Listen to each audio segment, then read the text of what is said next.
नमस्कार दोस्तों, स्वागत है आपका मेरे इस चैनल पर। जी हाँ दोस्तों, आपको बता दूं कि इस पहलवान को कौन नहीं जानता है। अगर आप सब नहीं जानते तो मैं आपको बता दूं कि इसका नाम है देबा थापा।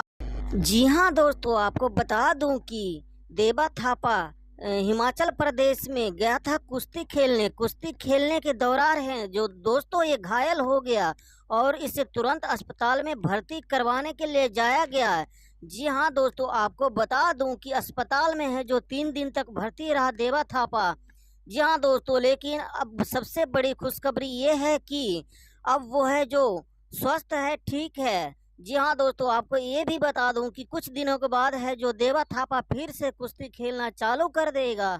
अगर आप मेरे चैनल पर नए हैं तो चैनल को सब्सक्राइब कर देना, लाइक कर देना और इस वीडियो को ज़्यादा से ज़्यादा शेयर कर देना दोस्तों।